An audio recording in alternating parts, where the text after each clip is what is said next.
Hello learners, welcome to my YouTube channel. आज की video में हम लोग डिस्कस करने वाले हैं प्रीवियस ईयर पेपर। ये पेपर आपका HTET 2021 का पेपर है और ये लेवल 1 का पेपर है, यानी कि PRT लेवल का। ठीक है लर्नर्स, चलिए देख लेते हैं। मेरी वीडियोस में से देखिएगा, इसमें से बहुत सारे क्वेश्चंस आपको देखने को मिलेंगे। तो चलिए लर्नर्स, स्टार्ट कर लेते हैं। हम अपना कौन सा सेक्शन स्टार्ट कर रहे हैं हम लोग? CDP का। ठीक है, चाइल्ड डेवलपमेंट एंड पेडागोजी। ठीक है, इस चीज़ से रिलेटेड हम लोग कुछ क्वेश्चंस देखने वाले हैं। तो फर्स्ट क्वेश्चन हमारा क्या कहता है? The differences in attitude, interest, achievement and learning style of learner indicate which type of differences. Hindi में भी देख लेते हैं। अधिगमकर्ता की अभिवृत्ति, अभिरुचि, उपलब्धि एवं अधिगम शैली में अंतर कौन सी विभिन्नताओं का द्योतक है? तो देखिए इसमें क्या पूछा गया है। इसमें बोला गया है कि एक लर्नर जिसका लर्निंग स्टाइल भी अलग है, जिसका इंटरेस्ट भी अलग है, जिसका एप्टीट्यूड भी अलग है और उसकी अचीवमेंट्स भी अलग हैं, तो वो डिफरेंस जो है किसके अंदर इंक्लूड होगा? तो देखिए इसमें सोशल डिफरेंसेस हमें गिवन है, लर्निंग डिफरेंसेस गिवन है, इमोशनल डिफरेंस गिवन है और इंडिविजुअल डिफरेंसेस गिवन है। ठीक है, तो हमारा आंसर क्या रहने वाला है? Option number 4, individual differences. क्यों? क्योंकि हम लोग जो है एक दूसरे से किसी ना किसी तरीके से क्या है, डिफरेंट है। ठीक है, इसलिए हमारा आंसर क्या रहेगा? व्यक्तिगत विभिन्नताएं। ठीक है, तो ये लर्नर्स, ये पेपर मुझे मेरे किसी स्टूडेंट ने जो है सेंड किया है और उसी ने ये आंसर मार्क किए हुए हैं। ठीक है, तो आप ये मत समझिएगा कि मैंने आंसर मार्क किए हुए हैं। ठीक है, उसी ने आंसर ये मार्क किए हुए हैं। पेपर के लास्ट में हम लोग आंसर की भी देखेंगे। ठीक है, वो भी मैं आपको साथ साथ वीडियो के साथ ही प्रोवाइड करवा दूंगी। चलिए लर्नर, सेकंड क्वेश्चन देखते हैं। सेकेंड क्वेश्चन आता है, responses that produce a satisfying effect in a particular situation become more likely to occur again in that situation, this law of learning given by whom. तो ये क्या कहना चाहते हैं? देखिए हिंदी में भी देखिए, प्रतिक्रियाएं जो किसी विशेष स्थिति में संतोषजनक प्रभाव उत्पन्न करती हैं, उस स्थिति में उनके फिर से होने की अधिक संभावना होती है। तो ये ऐसा कौन सी थ्योरी में कहा गया है? अगर लर्नर्स आपने मेरी पिछली वीडियोस देखी हो तो ये चीज़ मैंने कवर कराई है अपनी वीडियोस में। इसमें ये लॉ जो है किसने दिया है? हमें थॉर्नडाइक ने दिया है। जो हमारी ट्रायल और एरर थ्योरी है उसमें यही बोला गया है। ठीक है, कि अगर कोई काम हमें सेटिस्फेक्शन देता है, हम दोबारा से उस काम को करने की कोशिश करेंगे। थॉर्नडाइक के लॉ हम लोगों ने डिस्कस किए थे, उन लॉ के अंदर ये दिया गया है और प्राइमरी लॉ के अंदर ये चीज़ गिवन है। ठीक है, तो आप लोग ध्यान से देखिएगा। मैंने ये जो थॉर्नडाइक के जितने भी लॉज हैं उससे रिलेटेड जो है अपने चैनल पर पूरी वीडियो इसकी अपलोड की है। अगर किसी ने नहीं देखी है तो प्लीज़ लर्नर्स आप चैनल पर जाइए और फटाफट से वीडियोस देखिए। चलिए आगे नेक्स्ट क्वेश्चन हम लोग डिस्कस कर लेते हैं। Sign language is use to which type of different able children. यानी कि जो साइन लैंग्वेज होती है, संकेत भाषा होती है, उसे हम किसके लिए यूज़ करते हैं? ठीक है, उसे हम कौन से स्टूडेंट्स के लिए यूज़ करते हैं? ऑप्शंस हमें गिवन है। हियरिंग डिसेबल हो बच्चा, ठीक है, या विजुअली डिसेबल हो, या लोकोमोटर डिसेबिलिटी हो, या लैंग्वेज डिसेबिलिटी हो। अब देखिए, जब हम साइन लैंग्वेज का यूज़ करते हैं तो कैसे बच्चे के लिए यूज़ करेंगे? जिसे सुनाई नहीं दे रहा है। ठीक है, जिसे सुनाई नहीं दे रहा है उस बच्चे के लिए हम किसका यूज़ करेंगे? हियरिंग डिसेबल बच्चे के लिए हम कौन सी लैंग्वेज का यूज़ करेंगे? साइन लैंग्वेज का यूज़ करेंगे। ठीक है, तो हमारा आंसर इसमें क्या रहने वाला है? ऑप्शन नंबर 1 इसमें हमारा आंसर रहने वाला है लर्नर्स। चलिए नेक्स्ट हम लोग देख लेते हैं। नेक्स्ट क्वेश्चन हमारा क्या कहता है, देखिएगा। नेक्स्ट क्वेश्चन आता है बच्चे, basal age is related to the measurement of dash. यानी कि बेसल एज का कंसेप्ट जो है हमें कहाँ से मिला है? तो हमारा आंसर क्या रहने वाला है बेटा? बेसल एज में हम लोग किसकी बात करते हैं? हमेशा ही इंटेलिजेंसी की बात करते हैं। ठीक है, इंटेलिजेंस से रिलेटेड मैंने बहुत सारी थ्योरीज अपने चैनल पर अपलोड करी हैं, जहाँ पर मैंने इंटेलिजेंस बच्चे की कैसे मेज़र करी जाती है, कौन सा फॉर्मूला लगता है, मेंटल एज क्या होती है, क्रोनोलॉजिकल एज क्या होती है, ये सब मैंने अपने चैनल पर बताया है। अगर आपने नहीं देखा है तो फिर से मैं आप लोगों को सजेस्ट करूँगी कि एक बार चैनल पर जाइए और सारी जो है चीज़ें देखिए। अभी तक मैंने जितनी भी वीडियोस अपलोड करी हैं, ये पीजीटी लेवल पर भी ये क्वेश्चन आते हैं और पीआरटी लेवल में तो ये सारे ही ऑलमोस्ट क्वेश्चन मिलते हैं। क्योंकि PRT level, TGT level, PGT level के अकॉर्डिंग बेटा थोड़ा थोड़ा चेंज होता जाता है। क्वेश्चन का लेवल थोड़ा सा क्या कर दिया जाता है, इंक्रीज़ कर दिया जाता है। ठीक है, तो आप लोग याद रखेंगे बेसल नॉलेज का कंसेप्ट किससे रिलेटेड है, हमारी इंटेलिजेंस यानी कि बच्चे की बुद्धि से रिलेटेड ये वाला कंसेप्ट है हमारा। ठीक है, तो चलिए नेक्स्ट क्वेश्चन देख लेते हैं। Army alpha test of intelligence is a type of, यानी कि इन्होंने पूछा है आर्मी अल्फा टेस्ट जो है किस तरीके का परीक्षण है। ये भी मैंने अपने चैनल पर बताया है, जहाँ पर आप इंटेलिजेंस की प्लेलिस्ट देखिएगा लर्नर्स, उसके अंदर मैंने ये सारे के सारे टेस्ट भी बताए हैं।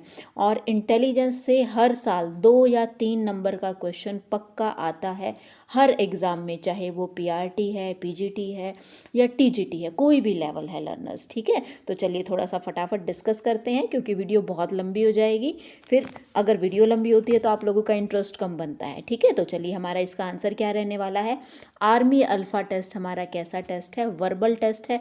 और वर्बल में भी कौन सा टेस्ट है, ग्रुप टेस्ट है, याद रखेंगे। ठीक है, आर्मी अल्फा टेस्ट जो है कैसा टेस्ट है, वर्बल ग्रुप टेस्ट है। ओके लर्नर्स, चलिए नेक्स्ट क्वेश्चन हम लोग देख लेते हैं।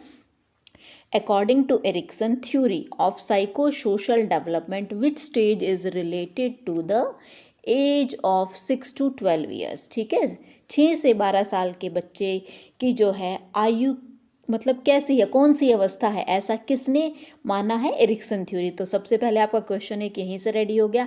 एरिक्सन की थ्योरी कौन सी है, साइको सोशल डेवलपमेंट थ्योरी, आप याद रखेंगे। तो इसमें बच्चे की जो एज है, इन्होंने कुछ जो है हम लोगों को स्टेजेस दी हैं, जैसे trust versus mistrust, initiative versus guilt, ठीक है, ऑटोनॉमी वर्सेस शेम या डाउट, इंडस्ट्री वर्सेस इन्फीरियरिटी, ये कुछ स्टेजेस इन्होंने दी हैं। तो इनकी थ्योरी के अंदर ये सब कुछ मेंशन किया है। तो हमारा आंसर क्या रहने वाला है, फिर से हमारा आंसर है ऑप्शन नंबर 4। ओके लर्नर्स, तो हमारा आंसर क्या है, नंबर 4। ठीक है, इंडस्ट्री वर्सेस इन्फीरियरिटी, अध्यावसाय अथवा हीनता। ठीक है, ये देखो मैंने साथ में लिखा भी हुआ है, प्री प्राइमरी। ठीक है, याद रखिएगा, जब भी हम इनिशिएटिव वर्सेस गिल्ट की बात करें तो वो कौन सी स्टेज में आएगी, प्री प्राइमरी स्टेज में आएगी। ठीक है, और ये 6 से 12 साल तक की एज को हम लोग क्या बोलते हैं, चाइल्डहुड। कैसी एज बोलते हैं, चाइल्डहुड। ठीक है लर्नर्स, तो चलिए इस क्वेश्चन का आंसर हमारा क्या रहा, ऑप्शन नंबर 4 हमारा इसका आंसर रहने वाला है। ठीक है, चलिए ये देखो बिल्कुल ही डायरेक्ट क्वेश्चन आपसे पूछा गया है कि the drive reduction theory of motivation is given by, यानी कि जो ड्राइव रिडक्शन थ्योरी है वो किसने दी है। ये आपको मतलब कि बिल्कुल ईजी क्वेश्चन दिया हुआ है। मैंने आपको कराई थी हल की थ्योरी। ठीक है, हल थ्योरी मैंने आपको बताई है, उसमें मैंने डिफरेंट नेम आपको बताए हैं। ठीक है, तो आप लोगों को ये भी ध्यान में रखना है कि ये किसकी थ्योरी है, मोटिवेशन से रिलेटेड थ्योरी है, और इसमें किसने दी है, ये हल ने दी है। मैस्लो की थ्योरी का नाम क्या है, नीड हायरार्की थ्योरी। ठीक है, किसी न किसी पेपर में आपसे ये भी पूछा जा सकता है। चलिए लर्नर्स, नेक्स्ट क्वेश्चन हम फटाफट देख लेते हैं। विच of the following is not an element of cooperative learning. ठीक है, आजकल एक नया टॉपिक ये आ गया है हमारा, कोऑपरेटिव लर्निंग। अब कोऑपरेटिव लर्निंग का मतलब क्या होता है, जिसे हिंदी में हम बोलते हैं सहकारी अधिगम। अब ये जो है एक जो एक्टिविटी है जिसमें लर्नर जो है किस तरीके से लर्न करना सीखते हैं, ग्रुप्स बना करके भी लर्न करना इसके अंदर हम लोग सीखते हैं। ठीक है, इसमें ग्रुप बने हुए होते हैं, टीचर जो है लर्निंग के लिए कुछ ग्रुप्स बना देता है, एक टॉपिक जो है दे दिया जाता है और स्टूडेंट्स को या लर्नर्स को बोला जाता है कि आप लोग आपस में मिल करके जिसको जो चीज़ अच्छे से आती है वो चीज़ आप दूसरे के साथ क्या करेंगे, डिस्कस करेंगे। तो इसमें पूछा गया है ये जो लार्ज ग्रुप है, ठीक है, लार्ज ग्रुप इसका आंसर रहने वाला, इसमें नहीं पूछा गया। ओके, इसमें जो है कौन सा क्वेश्चन पूछा गया, कोऑपरेटिव लर्निंग में कौन सी चीज़ इंक्लूड नहीं होती। देखो स्टूडेंट आपस में एक दूसरे के साथ इंटरेक्ट करते हैं, बिल्कुल करते हैं। इसके बाद वो क्या होते हैं, बिल्कुल इंटरडिपेंडेंट होते हैं। क्यों, अगर मुझे कोई चीज़ आती है तो मैं दूसरे को बताऊंगी, दूसरे को कोई चीज़ आती है वो तीसरे को बताएगा। ठीक है, और इसमें सबसे बड़ी बात रिस्पॉन्सिबिलिटी किसकी होती है, जो भी ग्रुप के अंदर मेंबर होते हैं, चाहे वो इंडिविजुअली हम लोग ग्रुप बना रहे हैं, चाहे हम लोग जो है पूरा मतलब इंडिविजुअल एक बंदा काम कर रहा है या एक स्टूडेंट काम कर रहा है या पूरा ग्रुप काम कर रहा है। ठीक है, तो इसमें नहीं ऑप्शन पूछा गया था। ठीक है, इसमें कौन सा एलिमेंट नहीं है। ओके, तो हमारा आंसर क्या रहने वाला है लर्नर्स, लार्ज ग्रुप जो है इसका आंसर रहेगा। चलिए जी नेक्स्ट क्वेश्चन देख लेते हैं। नेक्स्ट क्वेश्चन आता है the proponent the 3 dimension theory of intelligence. अब आप देखिएगा, इंटेलिजेंस से तीसरा क्वेश्चन हम लोग अभी देख रहे हैं, ठीक है। और अगर मेरी प्लेलिस्ट में जाकर के आप लोग देखेंगे, ये सारी की सारी चीज़ें मैंने कवर करवाई हुई हैं। 9 क्वेश्चन आए हैं, 9 में से 3 क्वेश्चन इंटेलिजेंस से रिलेटेड है लर्नर्स, और ये सारे क्वेश्चन मैं आपको करवा चुकी हूँ, ठीक है। तो देखिएगा, इसमें पूछा गया है 3 डायमेंशन थ्योरी किसने दी है। 3 डायमेंशन थ्योरी हमें किसने दी है? गिलफर्ड ने दी है। स्पीयरमैन ने हमें 2 फैक्टर थ्योरी दी है, ठीक है। याद रखेंगे, स्पीयरमैन ने कौन सी दी है? 2 फैक्टर थ्योरी, जिसमें जर्नल फैक्टर, स्पेसिफिक फैक्टर की बात करी है। और गिलफर्ड की थ्योरी का एक और अदर नेम है SOI मॉडल। इसे भी हम लोग लर्नर्स ध्यान में रखेंगे, SOI मॉडल, ठीक है। चलिए जी, नेक्स्ट क्वेश्चन देख लेते हैं। ये क्वेश्चन हमारा रिलेट करेगा हमारी लर्निंग डिफ़िकल्टीज से, ठीक है। लर्निंग डिफ़िकल्टीज से भी हर साल क्वेश्चन पूछा जाता है। यहाँ पर पूछा गया है डिस्ग्राफिया। डिस्ग्राफिया का मतलब क्या है? जब बच्चा लिखने में प्रॉब्लम आती है बच्चे को, ठीक है, उसे हम क्या बोलते हैं? ग्राफिया। ग्राफिया से ये रिलेट कर लेना लर्नर्स, ग्राफिया मतलब लिखने के लिए, ठीक है। मैं जस्ट एक आइडिया दे रही हूँ आपको कि आपको ये चीज़ें लर्न हो जाएं। तो कौन सी जो है डिसेबिलिटी है? ये राइटिंग डिसेबिलिटी है। इसके बाद आती है रीडिंग डिसेबिलिटी, फिर आती है मैथमेटिकल डिसेबिलिटी, एक्सप्रेसिव डिसेबिलिटी। ये देखो, मैंने यहाँ पर मेंशन किया है। मैथ्स की अगर बात हो तो डिसकैलकुलिया जो है वर्ड आपको देखने को मिलेगा।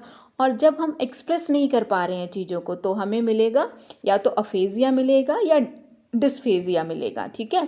तो जब चीज़ों को हम अच्छे से बोल नहीं पाते, एक्सप्रेस नहीं कर पाते, वो क्या, किस तरीके की डिफ़िकल्टी है, लर्निंग डिसेबिलिटी है, वो हमारी डिस्फेजिया या अफेजिया कहलाएगी, ठीक है लर्नर्स। चलिए नेक्स्ट क्वेश्चन देख लेते हैं।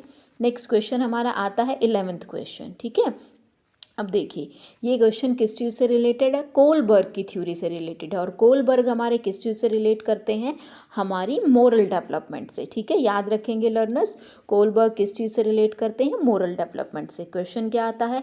The stage of obedience for avoiding punishment is included in which level of morality in Kohlberg's theory of moral development. यानी कि सज़ा से बचने के लिए आज्ञाकारिता की अवस्था को कोलबर्ग ने नैतिक विकास के किस स्तर पर रखा है? तो इन्होंने जो है 3 लेवल्स दिए हैं हमें, ठीक है। सबसे पहले pre conventional level, pre conventional level और पोस्ट कन्वेंशनल लेवल, 3 लेवल्स हमें दिए हैं। हर लेवल में 2-2 क्या होती हैं? स्टेज दी हुई हैं। तो अब हमें ये बताना है कि बच्चा जो है सज़ा से बचने के लिए बड़ों की आज्ञा मानता है, वो किस स्टेज में आएगा? तो हमारा आंसर क्या रहने वाला है? ये होती है हमारी सेकेंड स्टेज, ठीक है। तो हमारी प्री कन्वेंशनल मोरालिटी के अंदर इसको हम लोग इंक्लूड करेंगे। और जो सेकंड आती है कन्वेंशनल, इसमें बच्चा क्या करता है? बच्चा अपने रूल्स जो है बदल लेता है। जैसे कि यहाँ पर मैंने एग्जांपल दिया हुआ है 3 तलाक का, ठीक है। हमारे रूल बदलने लगते हैं, हम अपने अकॉर्डिंग जो है चीज़ों को चेंज करना शुरू कर देते हैं, ठीक है। फिर आती है पोस्ट कन्वेंशनल। ये ऐसा लेवल है जहाँ पर हम काफ़ी हद तक मैच्योर हो जाते हैं, अपने डिसीजंस खुद लेने की कोशिश करते हैं। और सेकंड लास्ट स्टेज में क्या आता है? सेकंड स्टेज में कि हम इतने मतलब लाइफ से इतना ज़्यादा सीख लेते हैं, हम दूसरों को सलाह देना शुरू कर देते हैं, ठीक है। बाकी डिस्कशन पूरा चैनल पर देखिएगा इस थ्योरी के अंदर, ओके। चलिए जी, नेक्स्ट क्वेश्चन आता है growth and development are the product of. और ये क्वेश्चन बहुत ही इजी क्वेश्चन है, फ्री का 1 नंबर है ये आप लोगों के लिए। जो वृद्धि और विकास है वो किस चीज़ का प्रोडक्ट है? ये प्रोडक्ट हमेशा ही किसका रहता है? हेरिडिटी और एनवायरनमेंट का। याद रखेंगे, जो हमारी ग्रोथ और डेवलपमेंट है वो किस चीज़ का प्रोडक्ट है? हेरिडिटी और एनवायरनमेंट का। इससे रिलेटेड मैं आपको एक चीज़ और बता देती हूँ, वुडवर्थ, ठीक है। वुडवर्थ का नाम आप लोगों ने सुना होगा। वुडवर्थ ने भी बोला है कि जो हमारी ग्रोथ और डेवलपमेंट है वो क्या है? हेरिडिटी मल्टीप्लाई एनवायरनमेंट, ठीक है। तो याद रखेंगे, ये कोटेशन किसने दी है? वुडवर्थ ने दी है, ठीक है। चलिए जी, इसका आंसर हमारा 3rd रहने वाला है। नेक्स्ट क्वेश्चन आता है Sheldon has divided all human beings into different categories on the physical dimension. यानी कि जो शेल्डन है, उन्होंने लोगों को जो है किस तरीके से कैटेगराइज किया है फिजिकल डायमेंशन के आधार पर। What is this method of personality study, तो जो इसने डिस्ट्रीब्यूट किया है ये कौन से मेथड में आएगा, ये ट्रेट मेथड में आएगा, ये साइको एनालिटिक मेथड में आएगा, ये टाइप में आएगा, या बेसिक इंस्टिंक्ट मेथड के अंदर इसको हम लोग इंक्लूड करेंगे। तो लर्नर्स यहाँ पर हम लोग क्या कर रहे हैं, टाइप को डिस्ट्रीब्यूट कर रहे हैं, तो ये हमारा किसके अंदर आने वाला है, टाइप मेथड के अंदर हम लोग इसको डिस्कस करेंगे। क्योंकि साइको एनालिटिक की बात किसने करी है, फ्राइड ने करी है, ठीक है, जिन्होंने एड ईगो सुपर ईगो ये बातें की हैं, ठीक है। चलिए लर्नर्स नेक्स्ट क्वेश्चन फटाफट से देख लेते हैं। नेक्स्ट क्वेश्चन आता है हमारा, a little girl daily changes the clothes of her doll according to Piaget's theory of cognitive development. This is called as, तो ये कहते हैं एक छोटी बच्ची जो है रेगुलरली क्या करती है, अपनी गुड़िया के कपड़े बदलती है। तो पियाजे के अकॉर्डिंग ये कौन सी स्टेज की हम लोग बात कर रहे हैं, या इस चीज़ को पियाजे के अकॉर्डिंग क्या बोला जाता है। देखिए सबसे इंपॉर्टेंट बात, पियाजे की थ्योरी का नाम क्या है, कॉग्निटिव डेवलपमेंट थ्योरी, ठीक है। इस थ्योरी में पियाजे ने बहुत ही इंपॉर्टेंट टर्म्स यूज़ करी हैं, असेमिलेशन, अकोमोडेशन, इक्विलिब्रियम, और साथ ही एक टर्म यूज़ करी है इन्होंने, एनिमिज्म। एनिमिज्म का मतलब क्या है, जब हम निर्जीव चीज़ों को इस तरीके से रिएक्ट करते हैं कि वो रियल में प्रेजेंट है, यानी कि निर्जीव को सजीव मान लेना, क्या कहलाता है, हमारा एनिमिज्म कहलाता है। और ये क्वेश्चन हर बार पूछा जाता है, ठीक है, चाहे किसी भी लेवल में आपसे पूछें। पियाजे जो है टेट वालों का एक फेवरेट टॉपिक है लर्नर्स, तो प्लीज़ इस टॉपिक को बिल्कुल भी स्किप मत करिएगा। और मैंने इससे रिलेटेड अलग से प्लेलिस्ट बनाई है, पियाजे कॉग्निटिव डेवलपमेंट थ्योरी, तो आप वहाँ जाइए चैनल पर और फटाफट से इस वीडियो को देखिएगा। चलिए लर्नर्स नेक्स्ट करते हैं question, which of the following is not a principle of development. अब बेटा आप फिर से कहेंगे, क्योंकि ये भी पॉइंट मैंने जो है डिस्कस किए हुए हैं, प्रिंसिपल ऑफ डेवलपमेंट सारे प्रिंसिपल्स मैंने आपको बताए हैं। तो प्लीज़ अगर आप में से किसी ने वीडियो नहीं देखी है तो प्लीज़ लर्नर्स जाइए चैनल पर और फटाफट से वीडियो देखिए, ये सब मैंने कवर कराया हुआ है, ठीक है। तो देखिए इसके अंदर आया हुआ है, which of the following is not a principle of development. Development का कौन सा प्रिंसिपल नहीं है, principle of interrelation principle है बिल्कुल, प्रिंसिपल ऑफ वेरिएशन बिल्कुल है, प्रिंसिपल ऑफ सेग्रेशन नहीं है, अलग करना कोई प्रिंसिपल नहीं है, प्रिंसिपल ऑफ डायरेक्शन है, और इसका हमारा आंसर क्या होता है, ऑप्शन नंबर 3। अब देखिए लर्नर्स, जो प्रिंसिपल ऑफ डायरेक्शन है इसके अंदर भी मैंने आपको दो तरीके के प्रिंसिपल बताए हैं, एक सेफिलोकैडल आता है हमारा, एक प्रॉक्सिमल डेसिमल आता है, ठीक है। तो इन दोनों को भी याद रखेंगे, इनसे भी क्वेश्चन पूछा जाता है लर्नर्स, ठीक है। तो चलिए नेक्स्ट क्वेश्चन देख लेते हैं। नेक्स्ट क्वेश्चन आता है, the personality and intelligence quotient of Mohan are different from Sohan, यानी कि मोहन और सोहन की जो बुद्धि लब्धि है वो क्या है, एक दूसरे से अलग है। तो ऐसी भिन्नताओं को हम क्या कहेंगे, ऐसी भिन्नताओं को हम क्या कहेंगे, inter individual differences, expected differences, intra individual differences, या ऑब्जर्व डिफरेंसेस। तो दो टर्म्स आपसे पूछी जाती हैं, एक होती है इंटर और एक होती है इंट्रा, ठीक है। जब भी हम इंट्रा की बात करेंगे, लर्नर्स ध्यान से सुनिएगा, जब भी हम इंट्रा की बात करेंगे इसका मतलब हम खुद की बात कर रहे हैं, ठीक है, और इंटर की बात करेंगे इसका मतलब हम दूसरे के बारे में भी डिस्कस कर रहे हैं। तो यहाँ पर कंपैरिजन किस किस के बीच में हुआ है, मोहन के बीच में, और किसके बीच में, दूसरा क्या है हमारा, सोहन। तो इसीलिए हमारा आंसर क्या रहने वाला है, अंतःवैयक्तिक भिन्नताएं, यानी कि इंटर इंडिविजुअल डिफरेंसेस, ठीक है। तो हमारा आंसर ये रहेगा। चलिए जी फटाफट से नेक्स्ट क्वेश्चन देखते हैं। नेक्स्ट क्वेश्चन क्या कहता है, which of the following factor affect the physical development of the children. एक बच्चे की डेवलपमेंट, फिजिकल डेवलपमेंट किस किस चीज़ से प्रभावित होती है। तो देखिए जोग्राफिकल एनवायरनमेंट भी इफ़ेक्ट करता है, बच्चे का खाना भी इफ़ेक्ट करता है, एंडोक्राइन जो भी हमारी ये ग्लैंड्स होती हैं ये भी इफ़ेक्ट करती हैं। तो ईजी क्वेश्चन है, तो हमारा आंसर क्या रहने वाला है लर्नर्स, फोर्थ जो है इसमें हमारा ऑप्शन रहने वाला है, ठीक है। नेक्स्ट क्वेश्चन आता है, how many black and white cards included in Rorschach ink blot test. अब ये टेस्ट जो है पर्सनालिटी से रिलेटेड टेस्ट है, ठीक है। तो आप ध्यान रखेंगे, रोशा ने अपना एक टेस्ट दिया था, रोशा इंक ब्लॉट टेस्ट, जिसके अंदर उसने टोटल 10 कार्ड्स यूज़ किए थे, ठीक है। कितने कार्ड्स यूज़ किए थे, 10 कार्ड यूज़ किए थे। लेकिन इन्होंने पूछा है ब्लैक एंड वाइट कार्ड कितने थे। तो लर्नर्स ध्यान रखेंगे, 5 ब्लैक एंड वाइट थे और 5 जो है मल्टी कलर के कार्ड्स थे, ठीक है। तो हमारा आंसर क्या रहने वाला है, ऑप्शन नंबर 4 जो कि हमारा क्या है आंसर 5। ठीक है, चलिए नेक्स्ट क्वेश्चन आता है, which of the following task is not related to Torrance test of creativity. यहाँ पर बात करी गई है टोरेंस टेस्ट ऑफ क्रिएटिविटी से रिलेटेड, तो इसमें ऑप्शन क्या रहेगा, unusual uses related task, new relationship between pairs related task, next आता है product improvement related task, ask and guess related task. तो हमारा आंसर क्या रहने वाला है, सेकंड आंसर इसमें हमारा रहने वाला है। चलिए जी नेक्स्ट क्वेश्चन आता है, developing creativity in children is related to which dimension of development. बच्चों के अंदर जो क्रिएटिविटी हम लोग डेवलप करते हैं, ठीक है, तो ये किस आयाम से रिलेटेड है, कौन सी डायमेंशन से रिलेटेड है। नो डाउट हमें पता चल रहा है क्रिएटिविटी हम लोग कहाँ से करेंगे, हम अपने माइंड से आइडियाज सोचेंगे। ठीक है, तो आंसर हमारा क्या रहने वाला है, एक तरीके की मेंटल डेवलपमेंट है या मेंटल डायमेंशन की यहाँ पर हम लोगों ने क्या की है, बात की है। ठीक है, नेक्स्ट क्वेश्चन आता है हमारा, what was be measured through children appreciation test administered by a teacher to a group of students. अब देखिए CAT इसका शॉर्ट फॉर्म क्या है, चाइल्ड अप्रिसिएशन टेस्ट, और एक होता है टैट। ठीक है, टैट, तो ये किस चीज़ से रिलेटेड है, ये टेस्ट हमारे पर्सनैलिटी से रिलेटेड है। आप लोग लर्नर्स पर्सनैलिटी का चैप्टर, इंटेलिजेंस का चैप्टर, जीन पियाजे का चैप्टर, ग्रोथ एंड डेवलपमेंट, ये चैप्टर बिल्कुल भी स्किप नहीं करेंगे क्योंकि यहाँ से हर साल क्वेश्चन पूछा जाता है। ठीक है लर्नर्स, तो इसका आंसर हमारा ऑप्शन नंबर 4 रहेगा।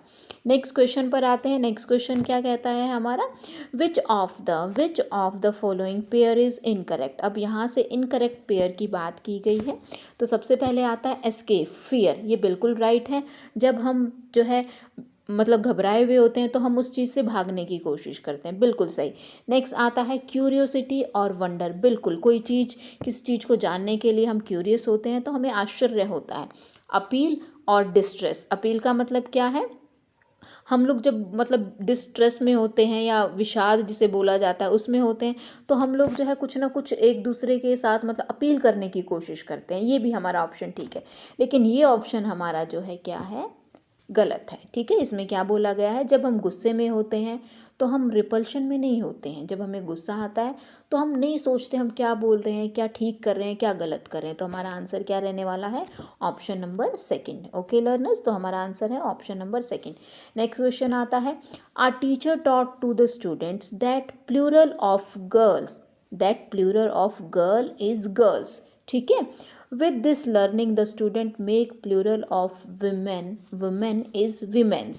ठीक है, तो ये किस तरीके का एग्जाम्पल है ट्रांसफ़र ऑफ लर्निंग। ये कहना चाहते हैं, टीचर जो है पढ़ाती है कि गर्ल का जो है बहुवचन क्या बनेगा, गर्ल्स बनेगा, तो बच्चे विमेन का जो है विमेंस बना देते हैं। तो क्या ये किस तरीके की लर्निंग है। अब लर्निंग ट्रांसफ़र ऑफ लर्निंग दो तरीके की जो है हम लोग मेनली डिस्कस करते हैं, पॉजिटिव नेगेटिव। एक होती है ज़ीरो ट्रांसफ़र ऑफ लर्निंग, वो भी होती है। तो यहाँ पर पूछा गया है कि पॉजिटिव है, नेगेटिव है, ज़ीरो है। अब ऑप्शन के अकॉर्डिंग तो हमें लग रहा है कि विमेन का क्या बनेगा, विमेंस नहीं होगा, विमेन होगा, WOMEN। ठीक है, तो ये किस तरीके की लर्निंग है, ये एक नेगेटिव लर्निंग है, इसलिए यहाँ पर हमारा आंसर क्या रहेगा, आंसर नंबर 2 नेगेटिव लर्निंग। ठीक है, इससे रिलेटेड मैंने शॉर्ट्स भी अपने चैनल पर अपलोड की हुई है बेटा, अगर आप में से किसी भी लर्नर ने नहीं देखा है तो प्लीज़ मैं फिर से आपको रिक्वेस्ट करूँगी कि आप चैनल पर जाइए और वीडियोस को जो है ध्यान से देखिए। नेक्स्ट क्वेश्चन आता है, insight theory of learning is also known as. ये इनसाइट थ्योरी हमें किसने दी है, कॉलर ने दी है। ये वीडियो भी हमारे चैनल पर पड़ी हुई है, तो आप देखिएगा, और इससे रिलेटेड मैंने शॉर्ट भी अपलोड करी है। तो जो इनसाइट थ्योरी है इसके अंदर जो है गेस्टाल्ट थ्योरी इसे भी बोला जाता है, या गेस्टाल्ट वर्ड इन्होंने यूज़ किया है। सोशल लर्निंग बंडूरा ने दी है, कंस्ट्रक्टिव लर्निंग ब्रूनर से भी रिलेटेड है। ठीक है, और भी इसमें बहुत सारे बंदे हैं जो इससे रिलेटेड हैं। मोटिवेशन थ्योरी का इससे कोई रिलेशन नहीं है। ठीक है, तो हमारा आंसर क्या रहने वाला है, गेस्टाल्ट थ्योरी। नेक्स्ट क्वेश्चन आता है, which one of the following psychologist is not related with behaviourism, यानी कि बिहेवियरिज्म से कौन सा मनोवैज्ञानिक संबंधित नहीं है। देखिए हमारा वॉटसन है, बिल्कुल है, स्किनर भी हमारा बिहेवियरिज्म से रिलेटेड है, हल भी हमारे बिहेवियरिज्म से रिलेटेड है, लेकिन फ्रायड जो है ये बिहेवियरिज्म से रिलेटेड नहीं है, ये साइको एनालिटिक से रिलेटेड है। इन्होंने इंट्रोस्पेक्शन मेथड दिया था, ठीक है। और इन बाकी सब ने कौन सा मेथड दिया है? ऑब्जर्वेशन मेथड, क्योंकि इसमें हम हर एक एनिमल पर एक्सपेरिमेंट कर रहे हैं और फिर हम ऑब्जर्व कर रहे हैं। लेकिन फ्रायड ने ऐसा नहीं बोला है, इन्होंने इंट्रोस्पेक्शन मेथड जो है हमें दिया है, ठीक है लर्नर्स। चलिए नेक्स्ट क्वेश्चन हमारा क्या कहता है? According to Bruner theory of cognitive development, ठीक है, ब्रूनर ने कॉग्निटिव थ्योरी जो दी है, which of the following is not a mode of thinking. अब यहाँ पर पूछा गया है, ब्रूनर ने अपनी थ्योरी के अंदर कुछ स्टेजेस दी हैं, ठीक है, उन स्टेजेस में से कौन सी इसके अंदर नहीं है। ये वीडियो भी लर्नर्स मेरे चैनल पर है और इस पर मैंने शॉर्ट्स भी बनाई हुई है। अगर आप में से किसी ने नहीं देखा है तो प्लीज़ चैनल पर जाइएगा और देखिएगा। तो इनेक्टिव भी आता है, आइकॉनिक भी आता है, सिंबॉलिक भी आता है। जब मैंने ये वीडियो आप लोगों को बताई या मैंने अपलोड करी चैनल पर, तब भी मैंने बोला था इसके स्टेजेस से क्वेश्चन आपसे पूछा जाता है। अब यहाँ पर पूछा गया है कौन सी स्टेज नहीं है, कौन सा मोड ऑफ थिंकिंग नहीं है, तो इसमें न्यूमेरिक हमारा नहीं आता, क्योंकि न्यूमेरिक जो है गिलफर्ट ने यूज़ किया है, ठीक है लर्नर्स। तो हमारा आंसर क्या है? Second numeric. इसके बाद नेक्स्ट क्वेश्चन आता है, which one of the following is a projective technique of personality measurement. देखिए लर्नर्स, प्रोजेक्टिव टेक्निक से रिलेटेड, पर्सनैलिटी से रिलेटेड हमारा थर्ड क्वेश्चन है। 3 क्वेश्चन मैंने आपको किससे दिखाए? इंटेलिजेंस से, 3 क्वेश्चन पर्सनैलिटी से, 2 क्वेश्चन डेवलपमेंट और ग्रोथ से रिलेटेड हमारे आए हुए हैं, ठीक है। तो चलिए देखते हैं। इसमें पूछा गया है कौन सा पर्सनैलिटी का प्रोजेक्टिव टेक्निक नहीं है।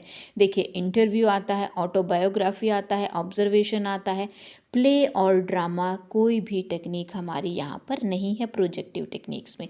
तो आंसर क्या रहने वाला है हमारा? प्ले एंड ड्रामा, ठीक है लर्नर्स। चलिए अब आते हैं हमारे कुछ लास्ट क्वेश्चंस जो पूछे गए हैं।